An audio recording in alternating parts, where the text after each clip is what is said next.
Good afternoon, everybody, and welcome to our fourth session. And we will see where the journey goes from here.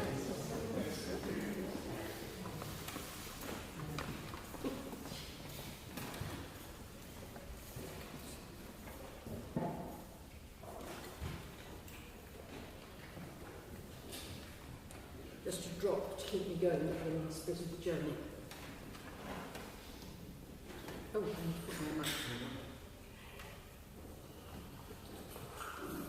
on. Okay. Session 4. The triumph of hope. We probably need that, don't we? When we left Hopkins before the break, he was just coming out of a period of awful desolation and struggle and darkness into a place of hope. That hope was a firm setting of his mind and heart Christwards, towards a steady acceptance of the place in life that through obedience he had found himself. It was 1885. He had almost another 4 years of being Professor of Greek in Dublin before his death in service at the age of 44 in 1889. In those 4 years he continued to struggle under the load of his job, the setting and marking of exams, plus his teaching. There was also an expectation that he would produce some significant academic publications. He had lots of interesting ideas about various subjects, but none of them came to fruition. He continued to struggle with poor health, fluctuating levels of energy, and persistent, paralysing melancholy. He wrote in a letter of 1885, reacting to comments about some music he had written.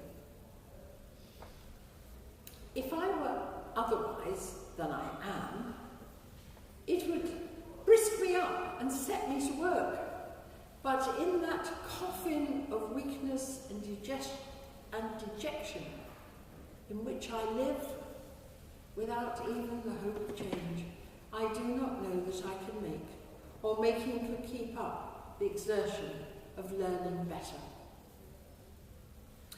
He would probably be diagnosed with a hard-to-treat depression, which possibly was caused by an underlying chronic enteric disorder that did indeed restrict his energy and also had unpleasant, unremitting symptoms.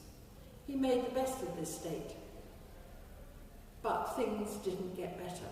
2 years later he wrote, I do try to write an academic paper, but I see that I cannot get on.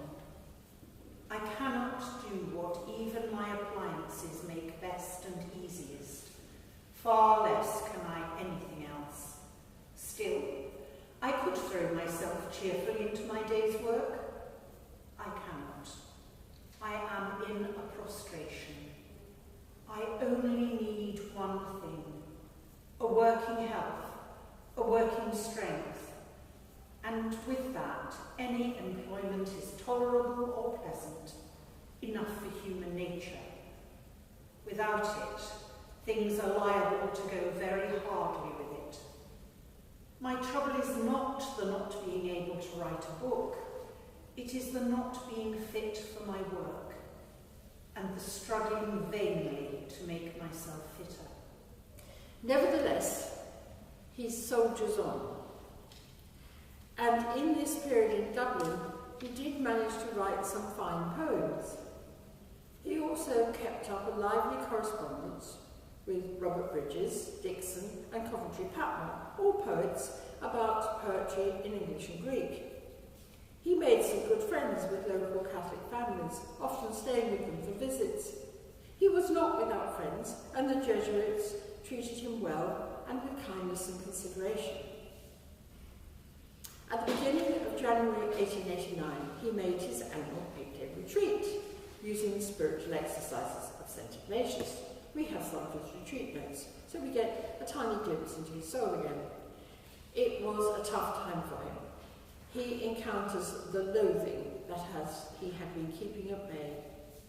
He reviews his life and feels that he doesn't do much good. He continues.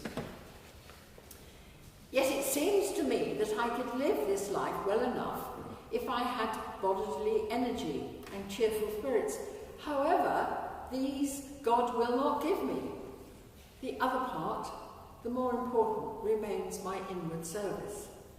I was continuing this train of thought this evening when I began to enter on that course of loathing and hopelessness, which I have so often felt before, which made me fear madness.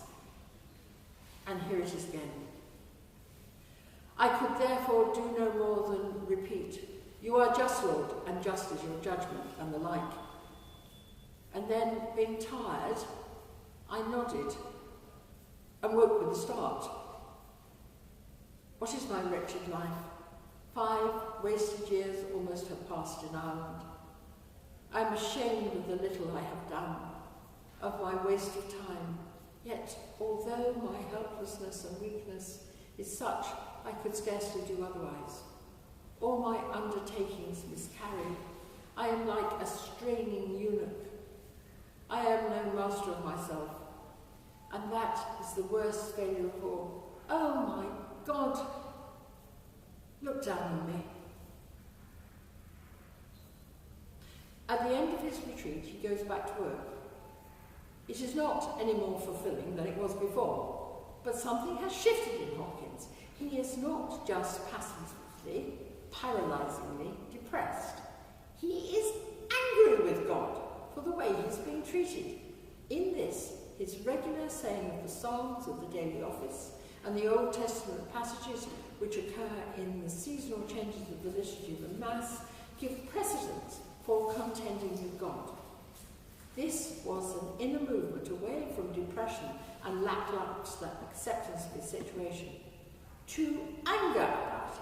Actually, that is progress, because he has sufficient, proper self-love and self-respect to think and feel that he should not be treated like this by God. In early spring, at the beginning of Lent, 1889, on the 7th of March, he wrote this sonnet berating God for how God was treating him. This poem has the epigraph in Latin, a quotation from Jeremiah, which reads in English, "Thou indeed, O Lord, art just, if I plead with thee, but yet I will speak what is just to thee. Why do the ways..." What was that?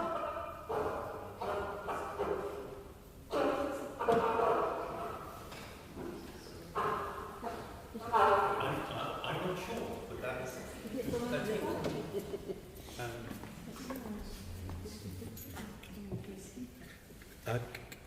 Carry on. Okay, I'll just read that bit again. Thou indeed, O Lord, art just, if I plead with thee, but yet I speak what is just to thee. Why do the ways of the wicked prosper? Jeremiah 12, verse 1. Thou art indeed just, Lord, if I contend with thee. But, sir, so what I plead is just. Why do sinners' ways prosper? And why must disappointment all I endeavour end? Wert thou my enemy, or thou my friend, how wouldst thou worse, I wonder, than thou dost defeat, thwart me? Oh, the sots and thralls of lust do in spare hours more thrive than I that spends her life upon thy cause. See, banks and brakes now, leavered how thick, laced they are again with fretty chervil. Look, and fresh wind shakes them. Birds build, but not I build. No, but strain time's eunuch, and not breed one work that wakes. Mine, O thou Lord of life, send my roots rain. It seems that in writing the sonnet, taking God on and complaining about his lot, something moved inside Hopkins. It is a commonplace in psychotherapy that suppressed and unacknowledged anger can cause depression. Whatever the cause, in the next month, Hopkins wrote 2 more fine sonnets after half a year of poetic dryness. In the next sonnet, written a couple of weeks later, Hopkins seems able to take a slightly amused attitude towards himself and his fussy and slightly pernickety character. And with it comes an acceptance of his own bodiliness, including his enteric symptoms, with a slightly ashamed attitude towards them. The poem starts with a grand vision of God, possibly reflecting that scene by the shepherd Moses on Mount Sinai. Then there follows the fall of the angels. What is left is humans, a scaffold of brittle bones. But little time between birth and death, living hand to mouth, who voids with shame. Hopkins is just another man Jack, his trials but little deaths. And he can see himself reflected in the curves of polished spoons. This is a glimpse of his own smallness and the insignificance of his emotional outbursts. And it seems that he can amusedly acknowledge his own sensitivities and fussy temperament. The shepherd's brow, fronting forked lightning, owns the horror and the havoc and the glory of it. Angels fall, they are towers from heaven, a story of just majestical and giant groans. But man, we scaffold of score brittle bones, who breathe from ground-long babyhood to hoary age gasp, whose breath is our memento mori. What base is our vial for tragic tones? He, hand to mouth lives, and voids with shame, and blazoned in however bold the name, Man Jack the man is just, his mate a hussy. And I that die these deaths, that feed this flame, that in smooth spoons spy life's mask mirrored, tame my tempests there, my fire and fever fussy. This poem was not included in the first edition of Hopkins' poetry when it was posthumously published, edited by Hopkins' old friend Robert Bridges, who considered that it was written in a cynical mood that Hopkins would have later regretted. Bridges probably thought it was inappropriate as well as cynical. More recently, this poem has been restored to the canon of Hopkins' poetry. It seems to us now not as cynical, but as clear-sighted self-acceptance of where we all are in terms of eternity in the long view, and as such shows a remarkable spiritual insight and self-acceptance, a triumph for Hopkins after years of self-doubt and self-blaming. This self-acceptance of his own limitations and the grandiosity of some of his aspirations, the coming to terms with who he was and what little he might have achieved, seemed to have enabled another sonnet to pop out of his brooding unconscious. This sonnet, written on the 22nd of April, 1889, was addressed to his friend and fellow poet, Robert Bridges. It was sent as an excuse for not sending him an answer to his letters to Hopkins, asking for copies of Hopkins' more recent poems. While it might have been written somewhat tongue-in-cheek, as a piece of fun, it is nevertheless a wonderful summary of the creative process and how an idea may need a long gestation before emerging as a poem or work of art. To R.B. The fine delight that fathers thought, the strong spur, live and lancing like the blowpipe flame, breathes once, and quenched faster than it came, leaves yet the mind a mother of immortal song. 9 months she then nay years, 9 years she long within her wears, bears, cares, and molds the same.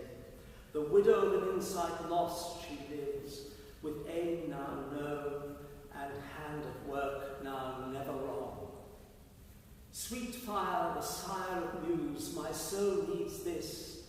I want the one rapture of an inspiration.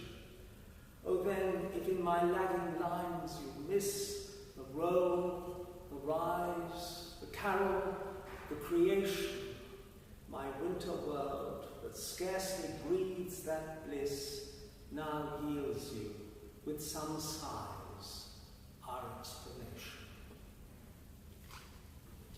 Hopkins' muse may have taken a long time to gestate an initial inspiration to turn it into a finished poem. But this, the last sonnet that Hopkins shows, no lack of poetic skill. It does show a patient trust of the process of waiting patiently and accepting of how he was in his winter world, where poetic inspiration and creativity visited him but rarely. A nice aside is that on that same day that he wrote the poem to R.B., he also picked up his young man's sketchbook and made a sketch of falling water in brooks running through the grounds of the house he was staying in. He had not lost his creativity in his struggle with himself and with ill health and depression. Hopkins wrote the poem to R.B. on the 22nd of April. He included it in a letter to Bridges from Dublin dated the 29th of April, and in that letter he tells him he is ill but in good spirits. On the 1st of May he tells his mother he has some rheumatic fever, and if it gets worse he will see a doctor. On the 3rd of May he writes to tell his father he is laid up in bed with rheumatic fever and is sleepless at night. On the 5th of May he writes another letter to tell his mother not to worry about him, he has seen the doctor, who thinks the exact nature of the cause of his fever will declare itself soon, and that he has suspended digestion. That means his intestinal bowel movements have stopped and are no longer detectable. Actually, it's jolly serious. On the 8th of May, he is so weak that he dictates a letter to his mother, Father Wheeler, who is looking after him, telling her his fever is a sort of typhoid and that he is doing well, only he has neuralgia in his head. On the 14th of May, Father Wheeler writes to Mrs. Hopkins saying Gerard was still weak but seemed to be brighter, and I think he is now well around the corner. But it was not so. He remained ill for another 3 weeks. Here is the account of his death, written in the in-house Jesuit journal. It is part of a long obituary. During the night of Wednesday the 5th of June, a serious change for the worse took place in his condition. And when the doctors arrived early next morning, they pronounced the case well-nigh desperate. Father Wheeler, S.J., who attended him all through his illness with affectionate care, told him of his danger and gave him the Holy Viaticum, which he received with deepest devotion. The Holy Viaticum is the Eucharist given to someone who is dying. Viaticum is Latin for provisions for a journey, so the Eucharist is given as strengthening food for the dying person, so they will not be alone but accompanied by Christ as they make their way from this world to the life after death. Father Wheeler also contacted his parents by telegram. They came straight away, so they were able to be with their son for his last hours. In 1889, that was quite some feat, for it must have taken at least 24 hours for them to get a train from Hazelmere to London, then a further train from London to Holyhead or Liverpool, and then the mailboat to Dublin. The account of his death continues. On hearing his parents were coming from England, he appeared to dread their arrival because of the pain it would give them to see him so prostrate. But when the first interview was over, he expressed the happiness he felt at having them with him. He quite realised that he was dying and asked each day for the Holy Viaticum. He received it for the last time on the morning of the day of his death, Saturday, the 8th of June. The final blessing and absolution were also then given him at his own request, and he was heard 2 or 3 times to say, "I am so happy. I am so happy." Soon afterwards, he became too weak to speak, but he appeared to follow mentally the prayers for the dying, which were said a little before noon by Father Wheeler, and joined in by his parents. As the end approached, he seemed to grow more collected and to retain consciousness almost up to the last moment, 1:30, when he passed peacefully away. The day he died was the eve of Pentecost, Whitsunday.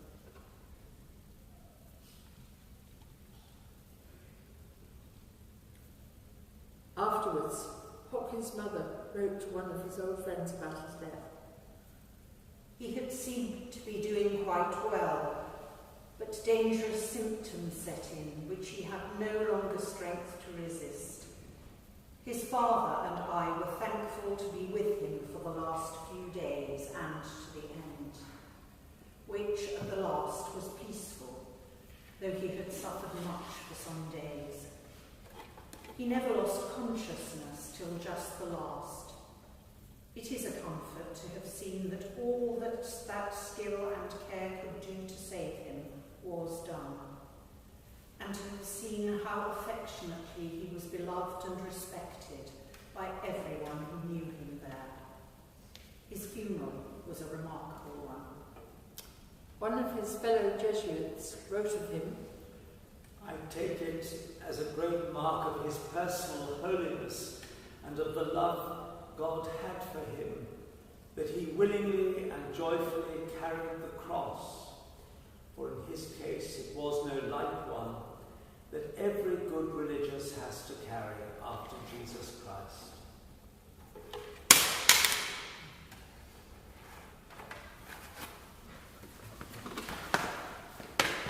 Does everyone else find this one? Just leave it, just leave it, just leave it, just leave it. Things are falling apart.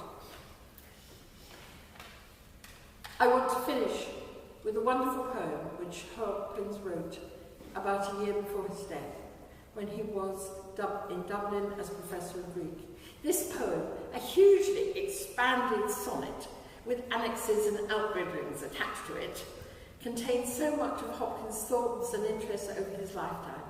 It starts with clouds, which he had been fascinated with since he was a teenager. Then it explodes into ideas from the Greek pre-Socratic philosopher Heraclitus. That is, that all is flux and change, and the final state is fire, an eternal bonfire, is what we can expect. But that dismal view is swept away by the Christian promise of the resurrection of the dead. Hopkins' final triumph of hope was that he held on to the creedal affirmation that he looked for the resurrection of the dead. The poem has the snappy title, that nature is a Heraclitean fire and the comfort of the resurrection. Cloud puff, torn tufts, tossed pillows, flaunt forth, then chevy on an air-built thoroughfare. Heaven roisters in gay gangs, they throng, they glitter in marches, down rough cast, down dazzling whitewash. Wherever on elm arches, shive lights and shadow tackling, long lashes, lace slants and pair, delightfully the bright wind, boisterous, ropes, wrestles, beats earth bare. If yester tempest creases in a pool and rut, peel parches, squandering ooze to squeeze dough, crust, dust, staunches, starches, squadron masts and man-marks, tread mire, toil there, foot fretted in it, million fuels nature's bonfire burns on.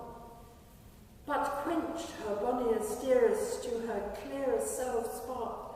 Man, now fast his fired out, his mark on mind is gone, both are in an unfathomable, all in an enormous dark, drowned. Oh, pity and indignation. Man-shape that shone sheer off, dishevelled to starve. Death blots black out, nor mark is any of him at all so stark, but vastness blurs and time beats level. Enough! The resurrection, a heart's clarion, away grief's grasping, joyless day's dejection. Across my foundering deck shone a beacon, an eternal beam. Flesh fade and mortal trash fall to the residuary worm. World's wildfire leave but ash in a flash at a trumpet crash. I am all at once what Christ is, since he was what I am, and this Jack, Joke, Paul Potcher, Patch, Matchwood, Immortal Diamond is Immortal Diamond.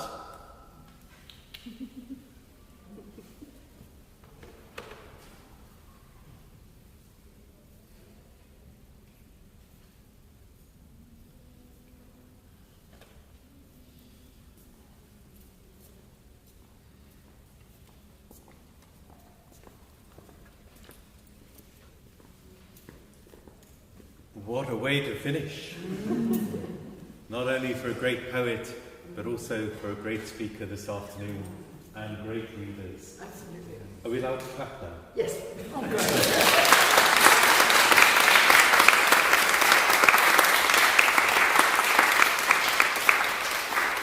Now, we're a little bit ahead of schedule, as we may know, and so what Jill has very kindly suggested, she might just spend just a few minutes, on what happened to Hopkins' poetry after he died. So Yes. just a few minutes on that, and then we might have a little bit of a Q&A for those who wish. But we're all very conscious, we've all got different commitments elsewhere. If anybody needs to slip away at any time, feel free to do so. After the more formal Q&A, Jill has also said she's very happy to chat to anybody if you've got sort of quieter questions. I just thought, as we are running early, which is very unusual for me, because I'm nearly always late, as most of my friends will tell you. I work incredibly hard keeping this to time, but I did it rather too well.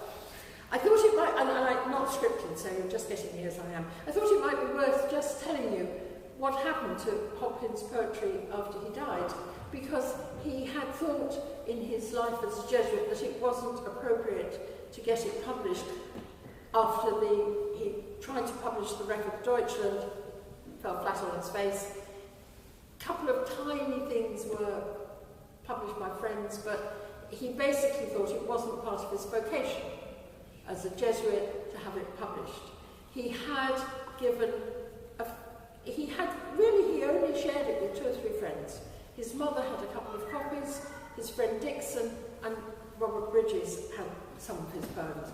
Bridges had made a point of collecting them and keeping them in an album, because he knew that Hopkins was very all over the place and didn't often keep his fair copies.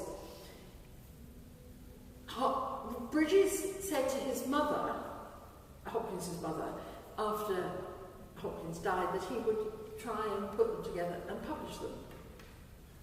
He did, 30 years later, when Hopkins' mother was in her 90s. He did manage to keep his promise just in their lifetime. They were he put them together.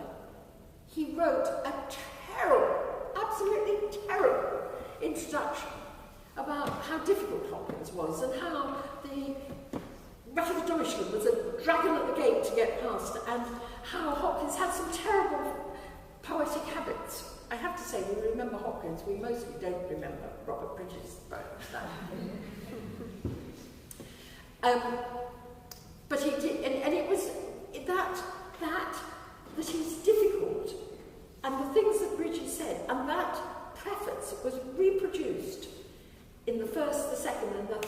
edition of his poems was not, I think, the work of a friend, but there we are. Despite all of that, it was published his poems were published in an edition of 500 copies in 1918 here by OUP, the Oxford University Press. And I think Bridges just thought he was discharging a duty of friendship, and that was all. He was absolutely astonished. Actually, he did say that when he edited them, he did find them better than he thought they were. Damn with faint praise. And he, when people started to be interested in them, in 1918, he just thought it was part of the madness of the time.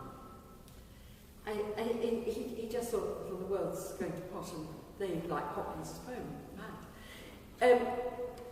His poetry actually came to an audience at about the same time as modernism was beginning to come. And so people like T.S. Eliot picked him up. There was quite shortly afterwards a second edition, which was much more, and from that point he was picked up and his poetry grew and has been recognised for that. So that's what happened afterwards, though Hopkins had no idea. I think he thought himself a good poet, and he was right. He's a very good poet.